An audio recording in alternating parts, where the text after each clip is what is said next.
They come from consistently doing those everyday routines, those small habits that might seem kind of insignificant on their own.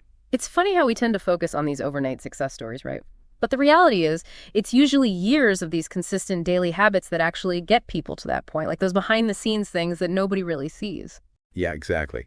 And habits are so powerful because they can kind of steer you towards success or failure almost automatically. You don't even have to think about it. You hitting that snooze button over and over, Well, or are you getting up and getting moving? yeah. What about breakfast? Are you grabbing something quick and easy? Or are you making a healthy choice that'll fuel you for the day? Those little decisions that can feel so small in the moment. Exactly. Right. But if you look at those choices over weeks, months, years, they really do shape your health, your productivity, Yeah. your whole sense of well-being. It's those small things that compound over time. So how do those habits become so ingrained in us? Like, Yeah. how do they go from being this conscious effort to something we just do automatically? It's a gradual process, for sure. Foro gives this example of someone who decides to read a chapter of a book before bed every night. At first, it takes real effort to remember and actually do it.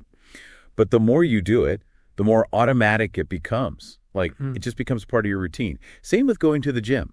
That initial motivation might fade, but if you stick with it, going to the gym just becomes another part of your day. Right. You don't even have to think about it.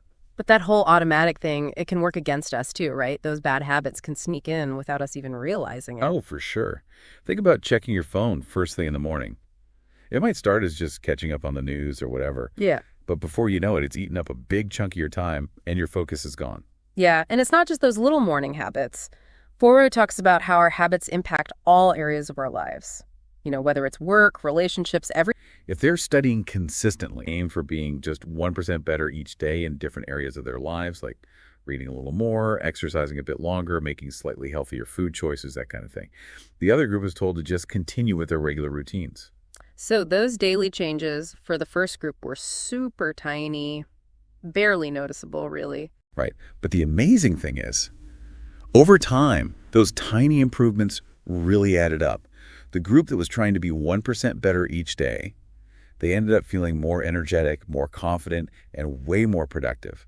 And the other group, well, they pretty much... That's pretty amazing. It's like those little changes, when you add them up, they create this huge ripple effect. Yeah, it's like that saying, little by little, a little becomes a lot.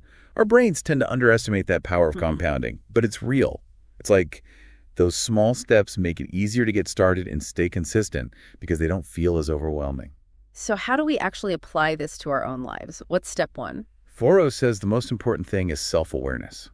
You got to take a look at your current routine and be honest with yourself about your habits. Which ones are helping you and which ones are holding you back? It's kind of like doing an inventory, an audit of your day. Exactly. And then you can start to think about what you want to change. Like, what are your sleep patterns like? How do you approach your work? What about your physical health and the food you eat? It's all connected. It's about noticing those patterns and thinking, okay, do I want to keep doing this, or is there a better way? Right. And once you've got that awareness, you can start to build some better habits. One strategy that works really well is what Foro calls habit stacking. Basically, you link a new habit you want to build to an existing habit that's already part of your routine. So using something you already do automatically as a trigger for a new behavior. Exactly. Right. Like, let's say you want to read more. You could make a rule that every time you make your morning coffee, you also read a few pages of a book.